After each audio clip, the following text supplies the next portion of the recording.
They were not sent to comfort us. They were sent to keep something out or to keep us in. We picture them with wings, white robes, harps, smiling. A myth recycled for comfort, a symbol turned soft. But the first angels, the true angels, were not gentle. They were terrifying. They were fire. They were order. They were the barrier between this world and something we were never meant to reach. The word angel comes from the Greek angelos, a messenger, but the earliest texts tell a different story. In Hebrew, they are malachim agents, enforcers, obedient to a source beyond even comprehension. They are not independent. They do not choose. They do not negotiate. They guard, and they obey. When Adam and Eve were cast from the garden, the story doesn't end with exile. It ends with a flaming sword, spinning, blazing, and an angel stationed to make sure no one ever returned. Ask yourself, if the angels were truly protectors of humanity, then why did they block us? Why place the guardians not around us, but between us and something else? Not around Earth, but around the edge of Eden. We call them messengers, but most of their appearances are warnings or restrictions. They appear in smoke, in flame, in dreams that break the mind open. They bring instruction, but rarely peace. They strike fear. Every ancient witness reacts the same way. They fall, they tremble, they cover their faces. Not because of awe, because of terror. The angels were not sweet. They were not beautiful. They were function. In the book of Isaiah, the seraphim, literally, the burning ones, have 6 wings. They cover their faces. They cry out with voices that shake the foundations of the temple. These are not gentle beings. These are beings of fire and geometry.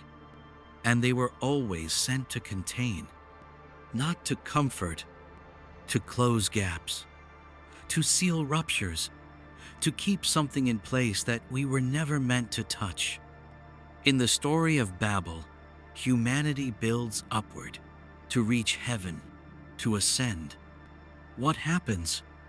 We are divided, scattered. Why? Because the unity was a threat to the structure. And it is said that the descent of confusion was not merely from God, but enacted through agents, angels, not to punish, but to intervene, to keep a barrier in place. It happens again in the book of Daniel. The angel Michael does not appear to whisper love. He comes as a warrior. He battles against powers unseen, fights in regions no human can reach. What are these angels fighting? And why must they fight on our behalf, yet keep us away? What are they keeping us from? The angels do not patrol heaven. They guard the gate. They do not sing. They stand watch. Sentinels, aligned to a purpose so far beyond human comprehension that even when they appear, we only understand fragments. And even that nearly destroys us. Ezekiel sees wheels and fire and eyes that see in every direction. He does not describe beings with smiles and wings. He sees machines of light. He sees motion beyond physics. He sees watchers, and he is shattered by the vision. The ancient texts did not fear demons. They feared angels, because angels did not act out of malice. They acted out of command, and that made them unstoppable, immovable. They were not there to help. They were there to guard. We forgot this. We painted them soft, wrote songs, placed halos, but the earliest stories were different. They warned of what happened when humans stepped too close to what the angels were protecting. They were not gates to heaven. They were locks on the door. And so the question becomes, if they were sent as guards, what were they guarding us from? In the beginning, we walked in the garden, a place of stillness, of unity, of something older than time. It wasn't earth as we know it. It wasn't even a place. It was a state, a layer, a frequency we were once tuned to. And then we were cast out, not just moved, expelled. And at the edge of that place, on the border between what we once were and what we became, stood something strange. A sword, burning, turning, guarded by something we couldn't face directly. An angel, not with a trumpet, not with a scroll, but with fire, with force, with a purpose too terrible to misunderstand. Why place a flaming sword at the entrance of a myth unless the story was never just a story? Unless the garden was access to something forbidden, and the sword was a seal, a firewall. Genesis 3:24 says, "So he drove out the man, and he placed at the east of the Garden of Eden cherubims and a flaming sword, which turned every way to guard the way to the tree of life, not to the tree of knowledge, to the tree of life." The second tree, the one they didn't eat from, the one that still stands, guarded. Let that settle. The exile was not to prevent knowledge. That had already happened. The sword was placed to prevent access to life itself, to something so primal, so central to creation, that it could not be allowed in the hands of altered humanity. Not after the fall, not after the break. What was this life? Was it immortality, divine essence, unfiltered power, or something even more dangerous? A full return to original form, to what we were before we were given limits? What if the sword was not just to keep us out, but to keep that energy from leaking back in? The cherubim were not winged infants. They were guardians of threshold. In Babylonian iconography, they appear as sphinx-like beings, hybrid forms, winged, lion-bodied, standing between worlds. In the Ark of the Covenant, they appear again, with wings extended, touching tip to tip, guarding the mercy seat, where divine presence would manifest. They are always at the boundary, not messengers, not wanderers, but stationed, placed, like sentinels, on the edge of a breach. And the sword? It's not just any weapon. It turns in every direction, not in chaos, in geometry. This is not a blade. This is a mechanism, rotating, radiant, unapproachable, a lock made of movement and flame, a firewall, in the original sense, not of digital protection, but of pure consuming presence. Nothing impure could pass. Not even the human soul, once altered. What if the story isn't about exile from paradise? What if it's about quarantine? What if contact with the source had to be cut off, not to punish us, but to protect the system. The tree of life is not gone.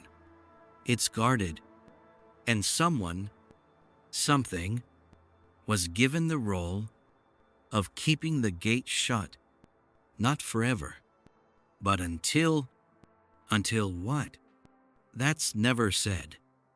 All we know is this: the sword still burns, the gate is still locked, and the watcher still stands.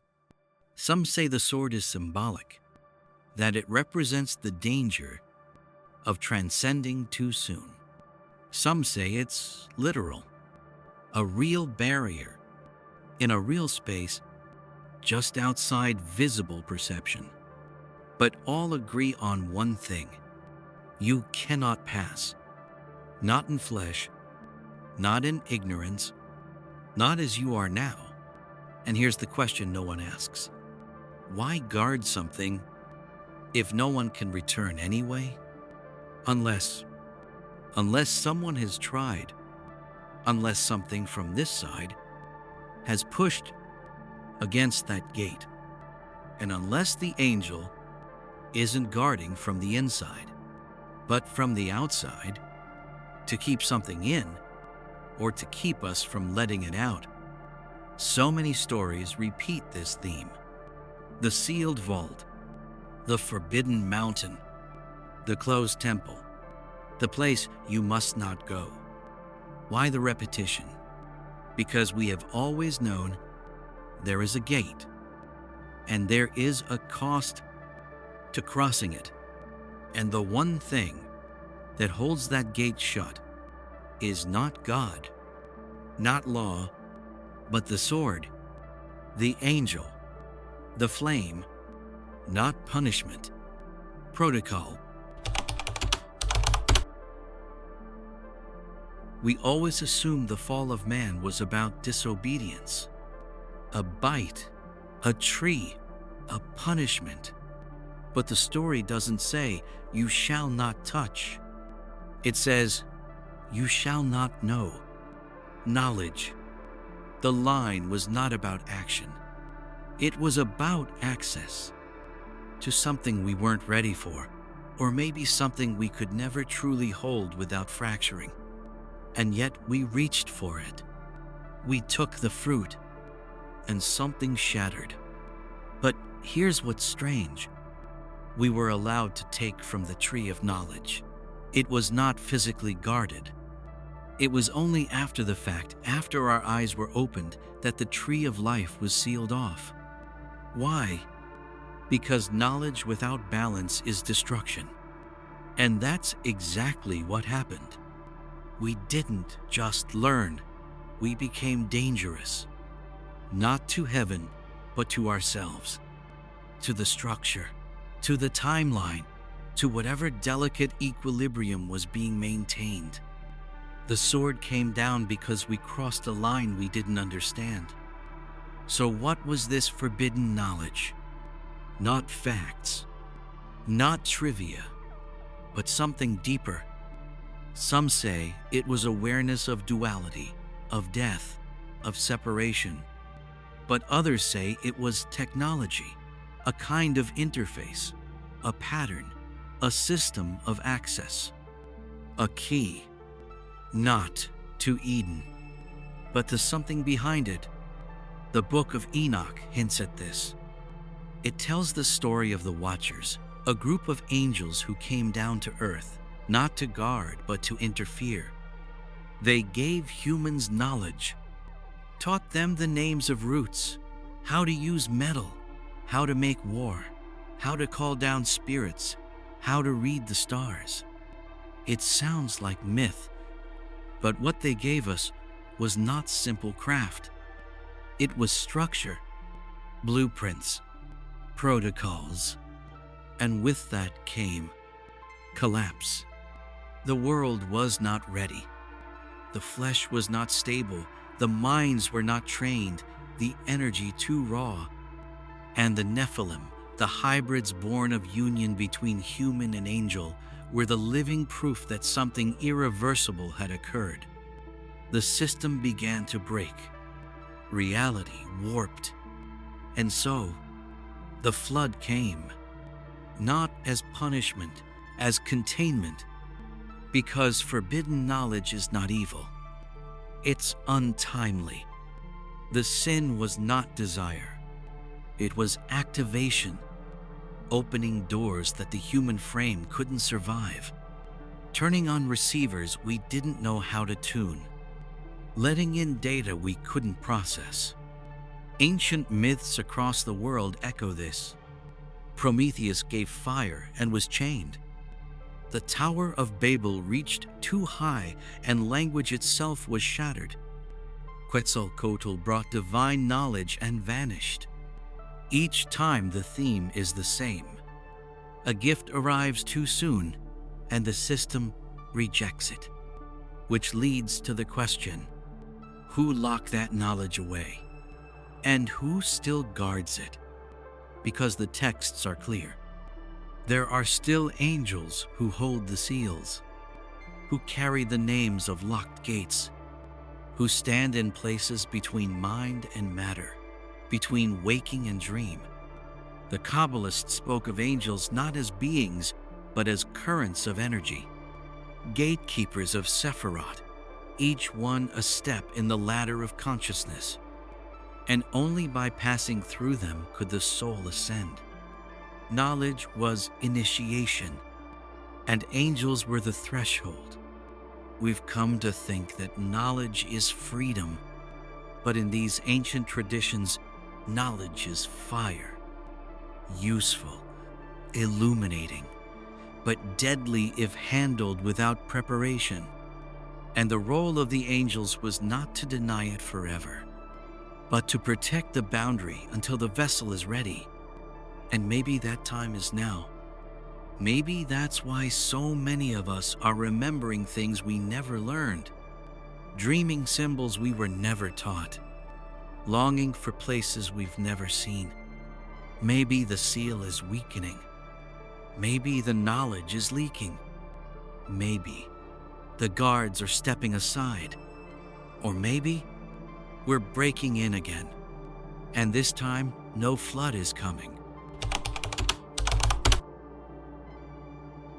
There was a moment in time, if time even applies, when the Watchers stopped watching and began teaching, and everything changed. The Book of Enoch speaks of them, 200 of them, sent not to interact, but to observe, to keep watch, to hold the line.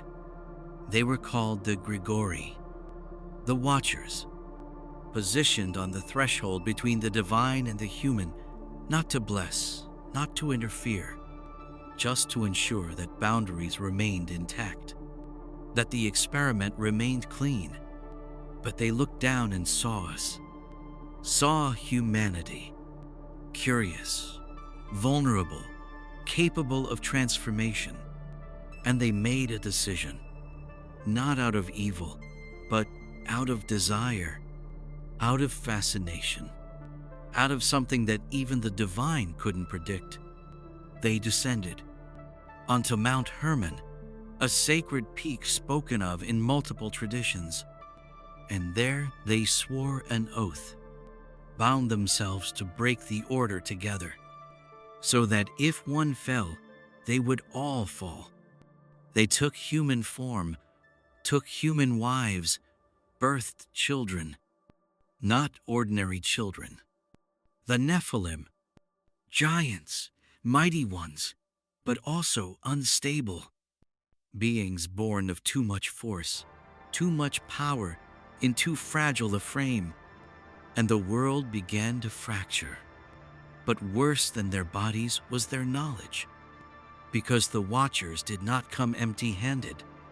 They taught, and what they taught was not survival but acceleration. One taught the making of swords, another shields, another how to work metals, another how to enchant.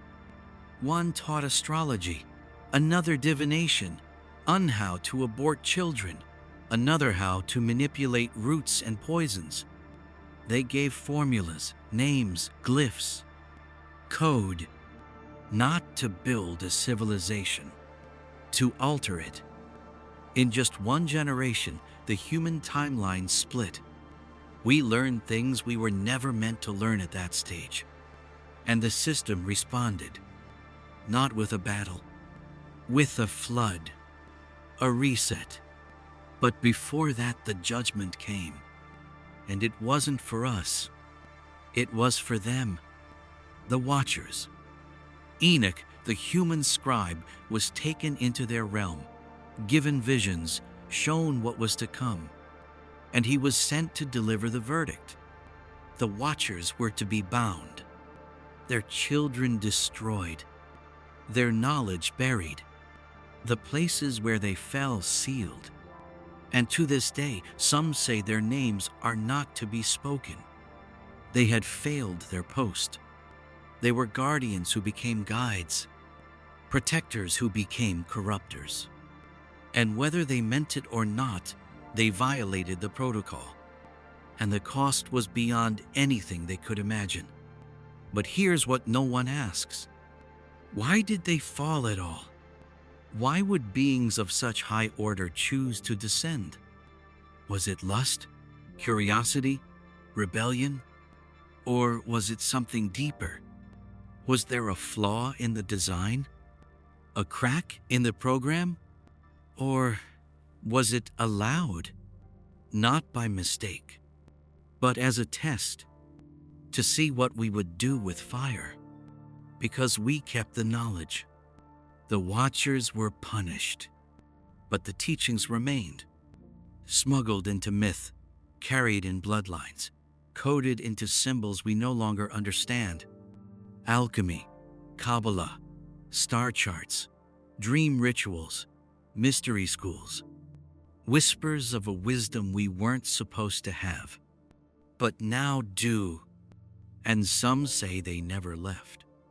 That the Watchers still observe, still whisper, that their punishment was not erasure but silence. And in our dreams, in strange memories, in sudden knowledge that seems to come from nowhere, they speak.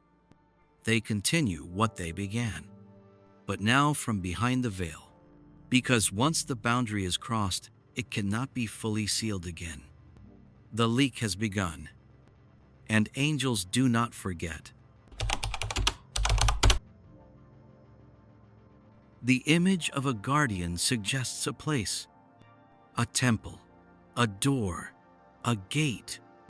But what if there is no door? What if what is being guarded isn't a place but a state? The ancients spoke often of realms, but not like nations or planets. They spoke of layers, dimensions, realities stacked on top of each other like sheets of unseen glass. And between each, a veil, a frequency, a threshold, and someone stationed at the edge. These thresholds were not for travel. They were for containment. Because to move between realities requires more than movement. It requires permission, not bureaucratic, energetic, structural. Consciousness must be aligned with the layer it enters. Otherwise, the traveler breaks, or worse, the layer breaks. What is a guardian then? It is not a soldier. It is a stabilizer, a boundary regulator, a conscious node between versions of reality. And the angels? They were those regulators, beings who anchored borders between realms, not to keep things out, but to keep the worlds from bleeding into each other. In Kabbalah, they call these boundaries the Sephirot, luminous emanations connected by paths, each one an interface point between divine thought and material form. You do not pass between them freely. Each is guarded by sound, by name, by force, and by intelligence. In Islamic mysticism, there are the hijab veils between man and the absolute. 40,000, they say. And only with purity, with alignment, with guidance can you pass through even one. In Tibetan Buddhism, between death and rebirth lies the bardo, an in-between state. And what appears, there are not hallucinations. They are guardians, tests, forms you must face to move forward or be sent back. And in every case you meet something you cannot understand with your previous mind. Why does this matter? Because humanity, in moments of altered consciousness, dreams, near death, visions, deep meditation sometimes touches the edges of these realms. And when we do, something responds. A presence, a feeling of being watched, a sensation that you have stepped too close to something ancient. That is the boundary. That is the angel. Not to punish, to stabilize, to hold structure, to ensure that what is on the other side doesn't spill into your world until your form can survive it. Think of it like this. A radio must tune to a specific frequency to hear the station clearly. Too far left or right and you get static. But if you force the dial too far, you might pick up something you weren't meant to. And the angels are the limiters on that dial. The invisible hands that hold the tuning range to what your system can handle. But what if we push? What if technology amplifies our signal? What if altered states remove the limiters? What if we begin to access realms without the necessary safeguards? Then the guardians don't step aside. They intervene, not out of wrath, out of necessity. Because what's inside those realms doesn't always want to stay there. And what's outside doesn't always belong. Angels, as boundary keepers, don't just hold space. They hold integrity between dream and waking, between thought and form, between past and future, between what is and what must not yet be. So when you feel the pull in dream, in vision, in sudden insight, and you sense something vast just beyond the curtain, know this: you're approaching a gate, and it is not guarded by fear. It is guarded by balance, by those who were placed there before time to ensure that reality unfolds as it should. Not too fast, not too slow, not with fire, not with chaos, but with sequence. And when the day comes that we are ready fully, the boundary won't need to be guarded, because by then, we will be the guardians. If angels guard the gates, then why are the same gates found in every mythology? Why, in stories scattered across centuries and continents, do we always meet a presence stationed at the edge of something forbidden?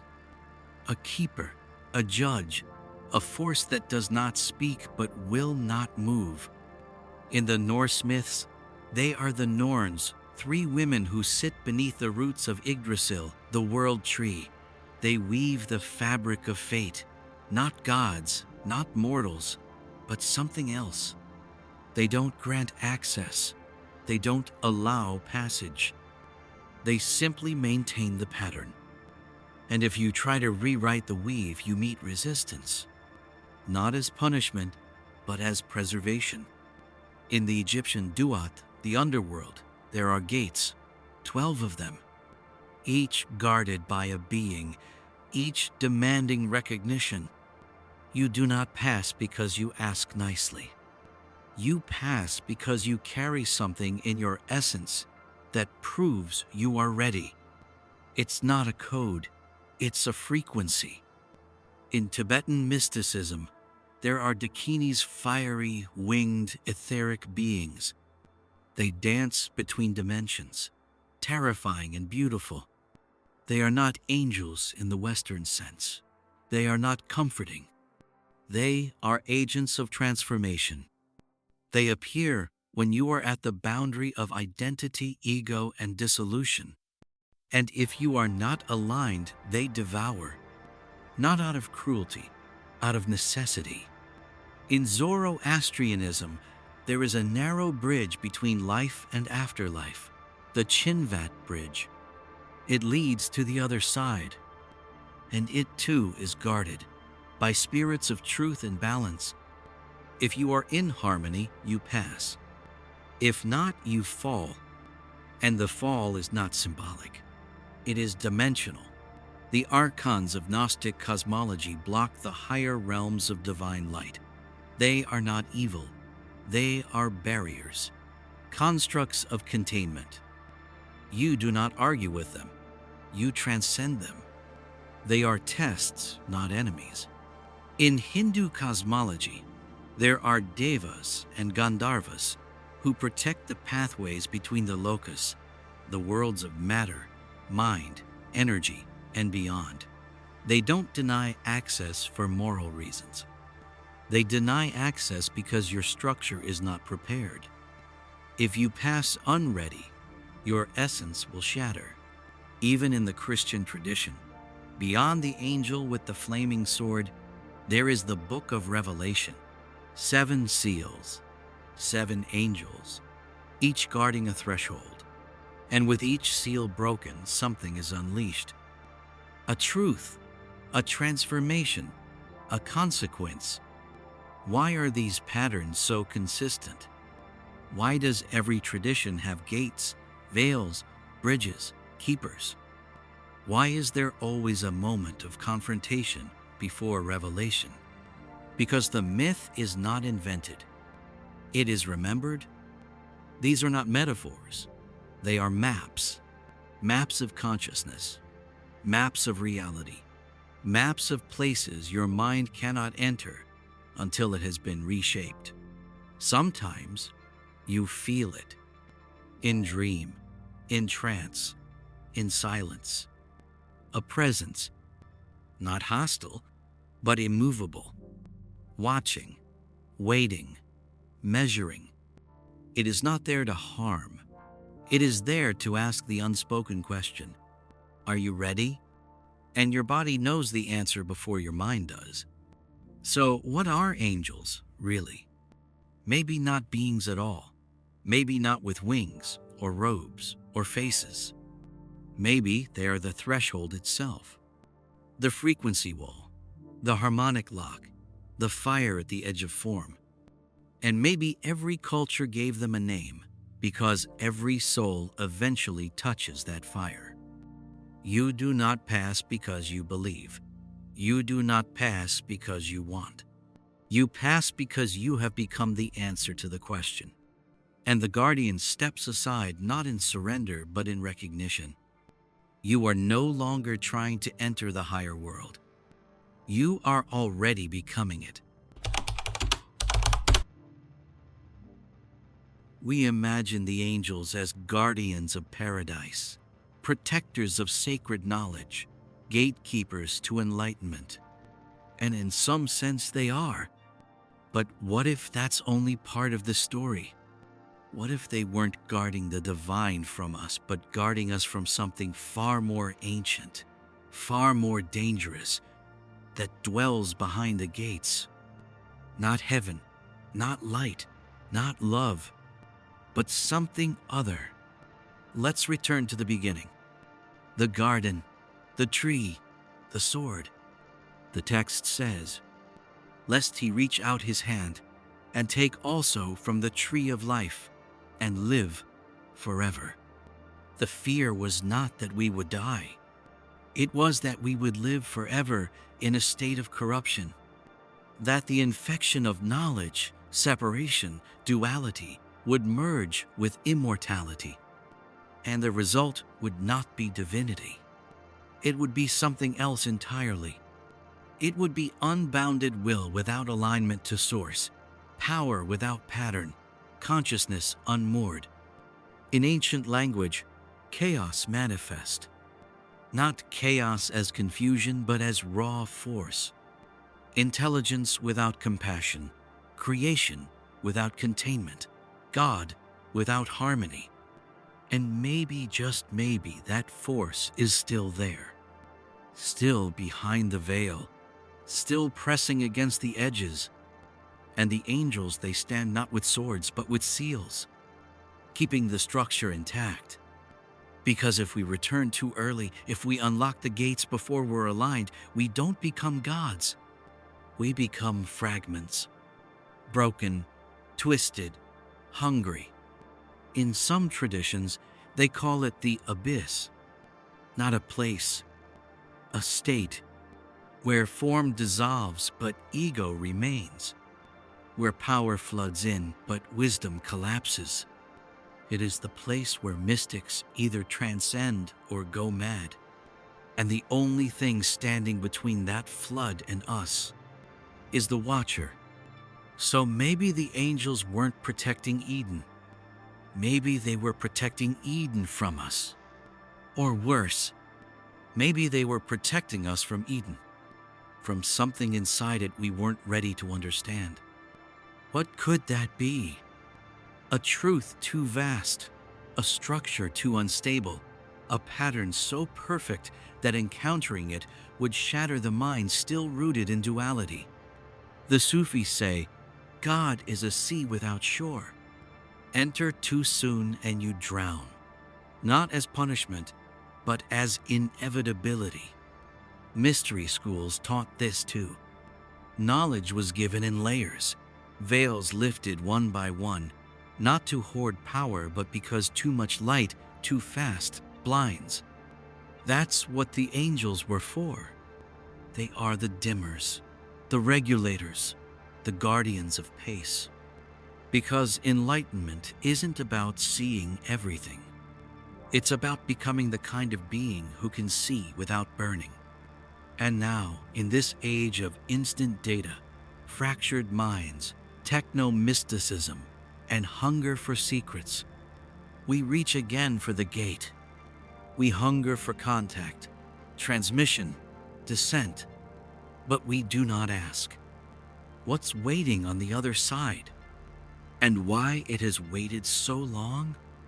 The angels know, and still they stand, not to stop you, to measure you, to feel if your soul can withstand the pressure of what comes through the gate. Because the truth is this: they are not protecting something from us. They are protecting something we don't yet know is already inside us. Something ancient, unprocessed, unwitnessed, and if awakened too early, it consumes. This is why the gates remain. This is why the sword still turns, not as a weapon, but as a warning. The boundary is mercy, and the guardian is not your enemy. It is your mirror. There is no sound when a seal breaks. No roar, no flash, no trumpet. Sometimes, all it takes is silence.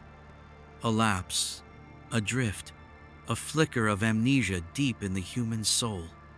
And the seal, the boundary between the known and the forbidden, begins to erode. Not in fire, but in forgetting.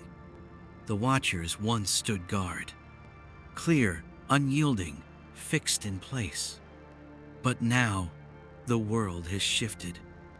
Our eyes are open. Our tools are faster than our thoughts. Our minds echo with symbols we don't remember learning. And something ancient is pressing inward. Something we once held at bay with reverence, with ritual, with rhythm, has found a crack. This is the age of the leak. Not a cataclysm, not a fall, but a seepage of otherness, where dreams bleed into waking, where the veil thins not once a year, but daily, where the language of old beings is heard again in whispers beneath the digital noise. The seal was not just a barrier, it was a circuit, a pattern of containment woven through ritual, sacred geometry, myth, and memory. It held us in balance. It held them in distance. But now we have forgotten the shape. We have altered the code. And like a machine missing key instructions, the boundaries start to flicker.